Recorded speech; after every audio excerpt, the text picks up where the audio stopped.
구절을 보면 8일째 되는 날에 할례를 한데 할례는 둘레를 자르다 칼자국을 내다의 의미를 가지고 있다 하고 하나님께서는 아브라함에게 명하여 시행되었다고 창세기 17장에는 기록되어져 있습니다. 후에 모세율법에 규정되었는데 그것은 레위기 12장 3절에 나옵니다.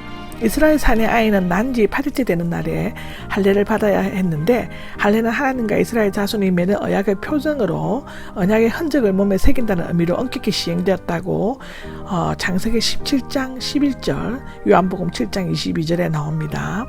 아버지의 이름이 나오는데 갈레사 아기의 이름을 할례 베풀 때 지어졌는데 그것은 할례 의식이 처음 행하였을 때 아브라함과 사라의 이름이 각기 아브라함과 사라로 바뀌어졌기 때문이 아닌가 합니다. 보통 처자들은 아버지의 이름을 따서 지었다고 합니다. 60절입니다. 60절에는 아니요 요한이라고 해야 합니다 라고 했는데 친척들이 사가랴로 부르려고 하자 엘리사벳은 단호히 요한으로 해야 한다고 주장하였습니다. 아마도 엘리사벳은 이미 사가랴와의 필답을 통해 천사가 요한으로 이름 지으라고 말했을 것을 알고 있었을 것입니다. 요한은 하나님은 은혜로우시다의 뜻인데 아이가 없던 사가랴 부부의 부끄러움을 없애준 것과 요한의 탄생과 더불어 오랫동안 말 못하는 고통에서 해방된 것, 그리고 장차 메시아의 선구자가 되어 많은 사람들을 하나님께로 돌아오게 하는 임무를 맡게 될 것은 모두 하나님의 은혜가 아닐 수가 없었습니다. 2절에 보면 몸짓으로 물어보았다는데 끄떡임으로 표시하였답니다. 표시로 넌듯이 비추다 신호로 물었다의 뜻인데 손과 발 등을 사용하여 의사를 표시하는 것을 나타냅니다. 22절에 말은 할 수 없었다는 말 못하는 벙어리뿐만 아니라 기머거리를 의미하기도 했는데 이때 사가랴는 아무 말도 듣거나 말하지 못했을 것입니다. 3절에 보면 글 쓰는 판이 보입니다. 초를 입은 작은 나무판이었으며 뾰족한 펜으로 썼으며 의외의 수첩에도 사용되었다고 합니다. 사가랴는 엘리사벳이 요한이라고 썼다는 것들을 사람들에게 들을 수도 없었으므로 사람들이 그가 요한이라고 쓴 것을 보고 놀라워한 것은 당연한 일이었습니다. 그리고 사가랴가 요한이다 라고 단정적으로 쓴 것은 그것이 천사가 지으라고 불러준 이름이었기 때문이라고 합니다. 64절입니다. 입이 즉시 열리고 혀가 풀렸다라고 했는데 마치 입을 단단히 잠그고 혀를 묶었다가 푸는 것과 같은 뉘앙스를 던져주고 있습니다. 천사는 사가랴에게 이 일이 일어나는 날까지 말을 못하게 될 것이라고 말했었습니다. 이름까지 지음으로써 일이 다 이루어졌고 10개월 동안 그의 입과 혀를 묶었던 모든 것이 다 풀렸습니다.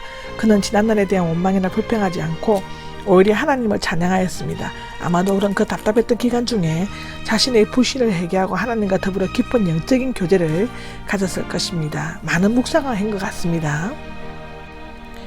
65절에 보면 두려워하였고가 나옵니다. 두려움이 공포가 아니라 초자연적인 사건이 있을 때 감탄하고 경외심을 갖는 것을 의미하는데 이야기거리가 되었다는데 서로의 말을 주고받으면서 소문이 널리 퍼져나가는 것을 의미합니다.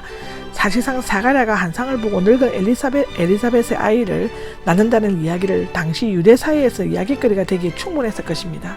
이런 소문들은 후에 세례자 요한이 광야에서 사역할 때도 큰 영향을 미쳤을 수 있습니다. 66절에 보면 무엇이 될 것인가가 나옵니다. 요한의 출생 과정에 대해서 알게 된 사람들은 앞으로 그 아이의 놀라운 생애를 어느 정도 예감했을 것입니다. 무엇이 될 것인가는 무슨 일을 할 것인가 또는 어떤 사람이 될 것인가의 뜻을 담고 있는데 주님의 손이 나오죠. 누가의 글에만 나오고 있으며 사도행전 11장 21절 13장 11절에 나옵니다. 창조와 구원을 이루시는 하나님의 능력을 나타내려 사용됩니다. 주님의 손이 요한과 함께 한다는 것은 하나님께서 요한에게 큰 관심을 가지시고 큰 권능으로 보호하시고 인도하실 것임을 나타냅니다. 실제로 요한은 장차 메시아의 길을 준비하고 그 첩경을 경탄케 하며 여자가 낳은 자 중에서 가장 큰 자답게 예언자의 사명을 성공적으로 감당하게 될 것이라고 기록되어져 있습니다. 17절에서 79절까지는 사가랴의 찬미이며 라틴어의 성경의 첫 단어를 따서 찬양송하리로다라고 불리웁니다. 한나의 찬미와 시편과 비슷하며 왕적이고 장엄한 예배 분위기에 반면 연수와 비슷하게 경건하고 엄숙한 제사장 느낌을 줍니다. 내용은 크게 첫 번째로는 다윗적 메시아의 구원을 가져올 하나님의 역사를 찬미하고 두 번째로는 하나님의 구원 역사가 있어서 어린아이의 위치를 예언한다고 전자는 구약적 후자는 신약적 색채를 띠고 있다고 기록되어져 있습니다. 예언하다가 나오죠. 예언하다는 제사장의 예언자가 되었습니다. 예언은 세 가지 면에서만 할 수 있는데 첫째는 미래에 일어난 일을 미리 말한 것과 둘째는 윤리적이고 종교적인 진리를 나타내는 것, 셋째는 찬송의 소리를 내는 것입니다. 사가랴의 찬미에는 이 세 가지 예언의 요건을 다 갖추고 있습니다. 사가랴의 예언은 구약의 마지막이며 신약의 첫 번째 예언이랍니다. 성령으로 충만하여가 나오는데 성령은 예언과 계시의 방편이며 사가랴는 마지막 날에 성령의 충만함을 입어 예언하게 되리라는 요엘의 예언이 이루어진 신뢰인데요. 그는 마리아처럼 성령으로 충만하여 메시아를 나타내는 말씀들의 가장 숭고한 의미를 깨달았다고 기록되어져 있습니다.